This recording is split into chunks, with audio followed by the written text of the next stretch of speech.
E5 TV news కు స్వాగతం. ముందుగా హెడ్లైన్. పవన్ కళ్యాణ్ వ్యాఖ్యలకు డీఎంకే నేతల రియాక్షన్. మీరు వచ్చినప్పుడే చర్చ, కేసీఆర్ కు రేవంత్ సవాల్. రెట్టింపుగా పనిచేస్తా, సహకారం ఇవ్వండి సీఎం చంద్రబాబు. స్వచ్ఛాంధ్ర కార్మికుడితో కలిసి పార్కును శుభ్రం చేసిన మంత్రి లోకేష్. జనసేన అధినేత పవన్ కళ్యాణ్ వ్యాఖ్యల నేపథ్యంలో హిందీ భాష వివాదం మరోసారి చర్చనీయాంశంగా మారింది. ఈ క్రమంలోని తాజాగా పవన్ కళ్యాణ్ వ్యాఖ్యలపై టీఎంకే ప్రతినిధి డాక్టర్ సయ్యద్ హఫీజుల్లా స్పందించారు. ఈ క్రమంలో తమిళనాడు ఎప్పుడూ హిందీని వ్యతిరేకించినట్లు కాదని, మేము వ్యతిరేకించేది ప్రజలపై హిందీ లేదా మరే ఇతర భాషను బలవంతంగా రుద్దొద్దని డాక్టర్ హఫీజుల్లా అన్నారు. తమిళనాడు సుదీర్ఘకాలంగా హిందీకి బలవంతపు ప్రాధాన్యత ఇవ్వడాన్ని వ్యతిరేకిస్తోందన్నారు. మాజీ ముఖ్యమంత్రి బీఆర్ఎస్ అధినేత కేసీఆర్ కు ముఖ్యమంత్రి రేవంత్ రెడ్డి సవాల్ విసిరారు. కేసీఆర్ అసెంబ్లీకి వచ్చినప్పుడే కృష్ణా జలాలపై చర్చ పెడదామని అన్నారు. తాము తప్పు మాట్లాడినట్లు తేలితే క్షమాపణ చెప్పేందుకు కూడా సిద్ధమని స్పష్టం చేశారు. శనివారం అసెంబ్లీలో సీఎం మాట్లాడారు. ఎమ్మెల్యేగా కేసీఆర్ కు 54.84 లక్షల జీతం ఇచ్చారని, కానీ ఇప్పటి వరకు కేసీఆర్ 2 సార్లు మాత్రమే అసెంబ్లీకి వచ్చారని తెలిపారు. రోజా ఇంట్లో కేసీఆర్ రొయ్యల పులుసు తిని రాయలసీమను రతనాల సీమ చేస్తామన్నారని గుర్తు చేశారు. ఒక్కసారి రొయ్యల పులుసు పెడితేనే రాయలసీమను రతనాల సీమ చేస్తా అని అన్నారని, కానీ గుండెల్లో పెట్టుకుని మహబూబ్ నగర్ ప్రజలు రాజకీయ భిక్ష పెడితే గుండెల మీద తంతారా అని ఎంపీగా గెలిపించిన పాలమూరు ప్రజల్ని మోసం చేశారని మండిపడ్డారు. కేసీఆర్ హయాంలోనే సాగర్ కు సీఎంఆర్ఎఫ్ బలగాలు వచ్చాయని చెప్పుకొచ్చారు. అప్పుడు సైలెంట్ గా ఉన్న బీఆర్ఎస్ ఇప్పుడు కాంగ్రెస్ ప్రభుత్వాన్ని తప్పుబడుతోందంటూ రేవంత్ ఆగ్రహాన్ని వ్యక్తం చేశారు. తీర్పిచ్చింది. వారు 57,84,124 రూపాయలు జీతభత్యాలు తీసుకున్నారు అధ్యక్ష. 2 సార్లు ఇక్కడికి వచ్చింది, ఇప్పటి వరకు ఎక్కడికి వెళ్ళలేదు అధ్యక్ష. ప్రభుత్వ జీతభత్యాలు తీసుకొని ప్రజల్ని గాలికి వదిలేసి తెలంగాణ రాష్ట్రాన్ని కర్మకు వదిలేసిన ప్రధాన ప్రతిపక్ష నాయకుడు ఈరోజు వాళ్లను ఇట్లా తయారు చేసి రేబీస్ వ్యాక్సిన్ రియాక్షన్ వచ్చినట్టుగా వాళ్ళు వ్యవహరిస్తుంటే ఏం చెప్పాలి అధ్యక్ష? ఇక సెక్యూరిటీలు ఇవన్నీ మళ్ళీ అది సపరేట్గా నేను చెప్పదలుచుకున్న, వాటి జోలికి వెళ్ళదలుచుకోలేదు. సరే, కుటుంబ సభ్యుల వల్ల ఆయన ప్రాణ ప్రమాదం ఉంది కాబట్టి ఆయన సెక్యూరిటీ పెట్టుకున్నాడు. సరే, అది సహజంగా, అందుకే ఆయన దూరంగా ఉంటున్నాడు వాళ్ళకు చుట్టూ పోలీసు పహారాల మధ్య అధ్యక్ష. సరే, అది వారి సమస్య అనుకోండి, నేను దాని జోలికి వెళ్ళదలుచుకోలేదు. సో ఈరోజు ఎస్ఎల్బిసి పూర్తి చేసి ఉంటే నల్గొండ కష్టాలు తీరు ఉండేటివి కదా, డిండి ప్రాజెక్టు పూర్తి చేసి ఉంటే నల్గొండ కష్టాలు తీరు ఉండేటివి కదా, మా పాలమూరు రంగారెడ్డి ఎత్తిపోతల ప్రాజెక్టు ఈరోజు జూరాల నుంచి నీళ్లు తీసుకుని ఉంటే రాయలసీమ నీళ్లు దొంగిలించే అవకాశం ఉండకపోతుండే కదా అధ్యక్ష. ఈరోజు కృష్ణా నదిలో మొత్తం ప్రాజెక్టుల మీద వివరాలు తీయండి అధ్యక్ష. ఎవరి హయంలో ప్రారంభమైన, ఎవరి హయంలో పూర్తయినాయి. జిల్లాలో ముఖ్యమంత్రి చంద్రబాబు నాయుడు పర్యటన కొనసాగుతుంది. స్వచ్ఛ దివాస్ కార్యక్రమాల్లో భాగంగా తణుకులో ఏర్పాటు చేసిన ప్రజావేదిక వద్ద ప్రజలతో సీఎం ముఖాముఖి నిర్వహించారు. ఈ సందర్భంగా సీఎంను ప్రజలు పలు ప్రశ్నలు వేశారు. దానికి చంద్రబాబు సమాధానం ఇచ్చారు. 47 ఏళ్ల క్రితం అసెంబ్లీకి వెళ్లాడు, 41 ఏళ్లుగా అసెంబ్లీకి వెళ్తున్నాను, 10 ఏళ్లు ప్రతిపక్ష నేతగా పనిచేశాను. నా జీవితం అంతా అలుపెరగని పోరాటం, నా చివరి రక్తపు బొట్టు వరకు మీకు సేవ చేయాలనేదే నా సంకల్పం. ఇప్పటి వరకు ఎంత పనిచేశానో రాబోయే 5-10 ఏళ్లలో అంతకంటే రెట్టింపుగా పనిచేస్తాను. మీ సహకారం ఇవ్వండి. రాబోయే 22 ఏళ్లలో మన రాష్ట్రాన్ని దేశంలో నెంబర్ 1 గా చేస్తాను అని చంద్రబాబు తెలిపారు. మీటింగ్ లో ఎప్పుడన్నా మైక్ ఇచ్చారా? ఎప్పుడన్నా తణుకే గారు ఎక్కడికైనా వచ్చాడా? వస్తే నేరుగా పరదాలు కట్టుకొని వచ్చేవాళ్ళు. విమానంలో వస్తే చెట్లను నరుక్కుంటా వచ్చేవాళ్ళు. ఎవరికి మైక్ ఇచ్చేవాళ్ళు కాదు. మీరెక్కడో కూర్చుంటే వాళ్ళు ఎక్కడో కూర్చునేవాళ్ళు, ఆకాశంలో ఉండేవాళ్ళు. ఇది ప్రజాప్రభుత్వం. ప్రజలు ఏమి చెప్పినా విని పరిపాలనలో సంస్కరణలు తేవాలని ఏకైక ధ్యేయంతోనే ఈరోజు నేను మీ ముందుకు వచ్చానని చెప్పి కూడా నేను మీకు తెలియజేస్తున్నా. ఈరోజు ఇంత మునిపి అడిగారు కొన్ని విషయాలు. మీరు కూడా ఆర్థిక పరిస్థితులు కూడా ఈ రాష్ట్రంలో ఎట్టున్నాయంటే 10 లక్షల కోట్ల రూపాయల అప్పు, దానికి వడ్డీ కట్టాలి, అప్పు తీర్చాలి, సంపాదించాలి, మీ కష్టాలు తీర్చాలి. ఈరోజు అందుకే నేను చెప్పాను, అభివృద్ధి, సంక్షేమం, సుపరిపాలన, ఈ 3 ద్వారా ఈ రాష్ట్రాన్ని ముందుకు తీసుకుపోయే కార్యక్రమాన్ని చేశాం. ఈరోజు మీరందరూ ఉన్నారు. నేను 4వసారి ముఖ్యమంత్రి. 4వసారి ఎప్పుడు కూడా నాకు ఇన్ని ఇబ్బందులు కనపడలేదు. నాకే వెసులుబాటు దారి కనపడడం లేదు. అంటే అంత రాష్ట్రాన్ని పూర్తిగా విధ్వంసం చేసే పరిస్థితికి వచ్చారు. స్వచ్ఛాంధ్ర కార్యక్రమంలో భాగంగా మంత్రి నారా లోకేష్ మంగళగిరి ఎకో పార్కులోని పరిసరాలను శుభ్రం చేశారు. పార్కులోని కార్మికుడు నాగార్జునతో ఆయన మాట్లాడారు.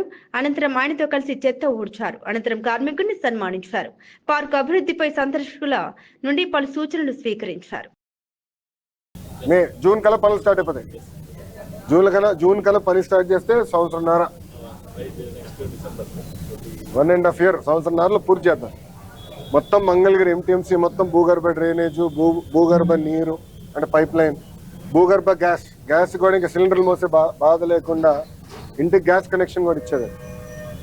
మన మంగళగిరిలో కూడా కరెంటు తీగలు పైన ఉంటాయి బాగా, అది చాలా ఇబ్బంది. నేను తిరిగినప్పుడు చెట్లు నరికేస్తాము. రెండోది పిల్లలు ఇబ్బంది పడుతున్నారు, నాకు చాలా ఫీడ్బ్యాక్ వచ్చింది. సో పవర్ లైన్ కూడా భూగర్భ చేద్దాం, అది కూడా నేను మాట్లాడుతున్నా. అన్నీ అయిపోతే మనకు కూడా కొంచెం పని తగ్గుతుంది. ఏంటి మనమే తీసుకెళ్ళి చెత్తేస్తాం కదా డ్రైన్లో, మళ్ళీ మీ పైన కంప్లైంట్ చేస్తాం. చెత్త వీటిలో వాస్తవం జరిగి అదే కదా, చెత్త నడుచుకుంటూ వెళ్ళి కూర్చోదు. సో దాన్ని కూడా నేనేమనుకున్నానంటే, ఇప్పుడు బాబు గారు ప్రతి 3rd Saturday ఈ కార్యక్రమం చేపట్టమంటారు. సో ఇప్పుడు కమిషనర్ గారు కూడా ఏం చెప్పారంటే, ఇంకా డోర్ టు డోర్ ప్రజల్లో చైతన్యం వచ్చే విధంగా మన పాంఫ్లెట్లు తీసుకెళ్ళి ప్రజలతో చర్చిద్దాం. చైతన్యం వచ్చేసి అయిపోయింది. కాంగ్రెస్ వాళ్ళు విపరీతంగా అభివృద్ధి చేస్తున్నారు, అన్ని హామీలు అమలు చేస్తున్నారు, కానీ ప్రచారం చేసుకోవడం లేదు. సరిగా ప్రచారం చేసుకుంటే కాంగ్రెస్ కి తిరిగి ఉండదని చాలా మంది ప్రజలు అంటున్నారు. Deputy CM Bhatti Vikramarka. నేను పల్లారాజరెడ్డి గారికి నేను ఒక రకం ధన్యవాదాలు కూడా చెప్తా ఉన్నాను. మీరు అవన్నీ అడగబట్టే మేము చేసి చెప్పుకోగలుగుతున్నాం. లేకపోతే అసలు మేము అన్ని చేసుకుంటూ పోతున్నాను కానీ ప్రచారం చేసుకోవట్లేదు. చాలా మంది పాపం కాంగ్రెస్ వాళ్ళు విపరీతంగా చేస్తా ఉన్నారు. సంవత్సరం నుంచి వచ్చి అన్ని చేస్తా ఉన్నారు కానీ సరిగా ప్రచారం చేసుకోవట్లేదు. అంతకుముందున ప్రభుత్వం ఏమి చేయకుండా ప్రచారం చేసుకొని 10 ఏళ్ళు బతికింది. వీళ్ళు చేసిన స్కీమ్స్ అన్ని కరెక్ట్గా ప్రచారం చేసుకుంటే వీళ్ళకి అసలు తిరిగే ఉండదని ప్రజలంతా అంటున్నారు. దయచేసి మీరు చెప్పిన మాట ప్రకారం వరి పంట బోనస్ అందరికీ ఇవ్వలేదని ఒప్పుకున్న మంత్రి కోమటిరెడ్డి వెంకటరెడ్డి, వరి పంట బోనస్ కు సంబంధించి 250 కోట్ల చిల్లర బకాయిలు ఉన్నాయి, త్వరలోనే చెల్లిస్తాం. మంత్రి కోమటిరెడ్డి వెంకటరెడ్డి. బోనస్ సంబంధించి 250 కోట్ల చిల్లర బకాయిలు ఉన్నాయి, త్వరలో చెల్లిస్తాము. పథకాల పేర్లు మార్చడం కాదు, ప్రజల బతుకులు మార్చండి. తెలంగాణ చిహ్నం నుండి కళాతోరణం, చార్మినార్ తీయాలని చూస్తున్నారు. వరంగల్ వాళ్ళం, ఆత్మగౌరవం ఉన్నోళ్ళం. రాణి రుద్రమదేవి సాక్షిగా, సర్దార్ సర్వాయి పాపన్న గౌడ్ సాక్షిగా, దొడ్డి కొమరయ్య సాక్షిగా, చాకలి ఐలమ్మ సాక్షిగా, సమ్మక్క సారక్క సాక్షిగా మా ఆత్మగౌరవం కొరకు పోరాడతాం. రాజముద్ర నుండి కాకతీయుల కళాతోరణం, చార్మినార్ మార్చవద్దు. మారిస్తే మళ్లీ మేము అధికారంలోకి రాగానే తెచ్చుకుంటాం. పల్లా రాజేశ్వర్ రెడ్డి. కాదు, మొత్తం తెలంగాణ యావత్తు ఆత్మగౌరవంతో బతికే వాళ్ళం. అన్నం ఉన్నా లేకున్నా కూడా కాదు. అందుకే మేము ఖచ్చితంగా చెప్తున్నాం, వరంగల్ మహనీయులైన రాణి రుద్రమదేవి సాక్షిగా, సర్దార్ సర్వాయి పాపన్న సాక్షిగా, తెలంగాణ సాయుధ పోరాట తొలి అమరుడు దొడ్డి కొమరయ్య సాక్షిగా, మా అక్క చాకలి ఐలమ్మ సాక్షిగా, సమ్మక్క సారక్క సాక్షిగా మా ఆత్మగౌరవం నిలబడడానికి ఖచ్చితంగా పోరాడతాం. మీరు దయచేసి మార్చవద్దు. మారిస్తే మళ్ళా మేము వచ్చిన తర్వాత మళ్ళా మేము తెచ్చుకుంటామని కూడా మీకు తెలియజేస్తున్నాం అధ్యక్ష.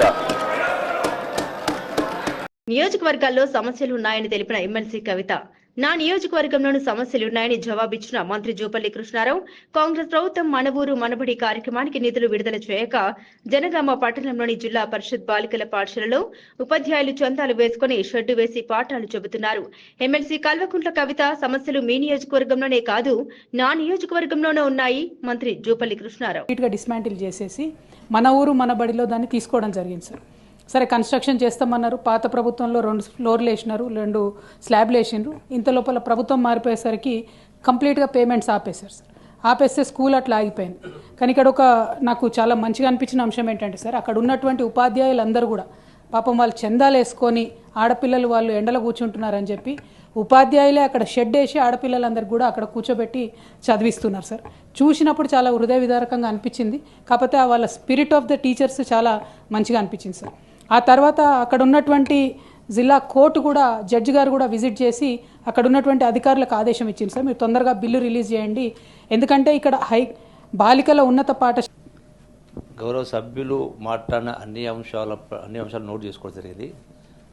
ఈ సమస్యలు మీ నియోజకవర్గాలనే కాదు మా నియోజకవర్గాలలో ఉన్నాయి. అయితే సమస్యకు పరిష్కారం అనేది ఒక మాటలో అర్థం కాదు. ఈ సందర్భం కూడా దానికి ఎక్స్ప్లెనేషన్ ఇవ్వాలి. డెఫినెట్గా సంబంధిత శాఖ దృష్టి తీసుకెళ్లి అంతవరకు తొందరగా ప్రయత్నం చేస్తాం. వైసీపీ అధినేత వైఎస్ జగన్మోహన్ రెడ్డి ఆకృత్యాలు ఒక్కొక్కటిగా బయటపడుతున్నాయి. జగన్ తో కలిసి పనిచేసిన బడా నాయకులే ఆయన క్రూర బుద్ధి గురించి కథలుగా చెబుతున్నారు. ఆయనకు వ్యతిరేకంగా మారితే ఎంత దారుణంగా హింసలకు గురి చేస్తారో వివరిస్తున్నారు. తాజాగా మాజీ మంత్రి బాలినేని శ్రీనివాసరెడ్డి జగన్ ఆకృత్యాల గురించి మాట్లాడారు. జనసేన పార్టీ ఆవిర్భావ సభలో జగన్ కారణంగా తాను తన కుటుంబం పడ్డ కష్టాల్ని చెప్పుకొచ్చారు. ఆ కష్టాల గురించి చెబుతూ కన్నీళ్లు పెట్టుకున్నారు. పిఠాపురం అమ్మవారి సాక్షిగా అన్ని నిజాలు చెబుతా అంటూ భావోద్వేగ పూరిత స్పీచ్ నిచ్చారు.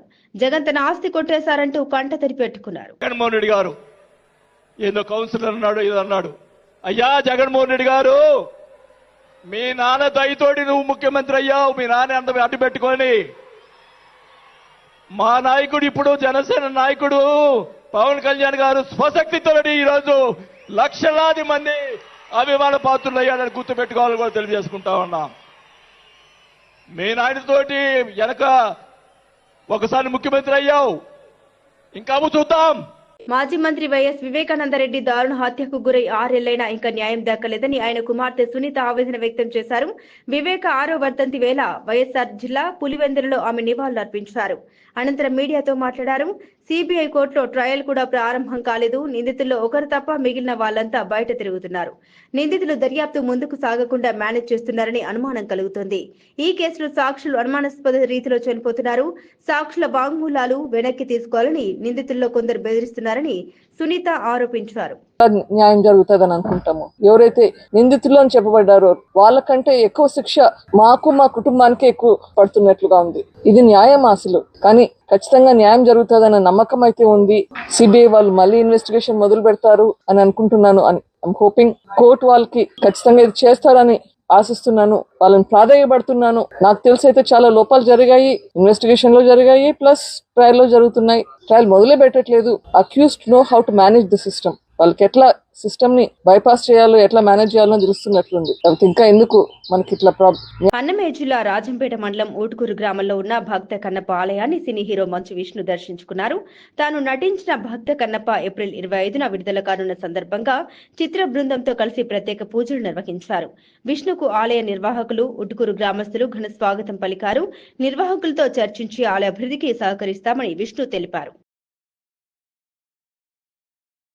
ఏప్రిల్ 25వ తేదీన కన్నప్ప రిలీజ్ అవుతుంది. ఇక్కడికి షూటింగ్ స్టార్ట్ ముందు శ్రీకాళహస్తికి వెళ్ళి అక్కడ దర్శనం చేసుకుని అక్కడ కన్నప్ప గుడికి వెళ్ళి దర్శనం చేసుకున్నాం.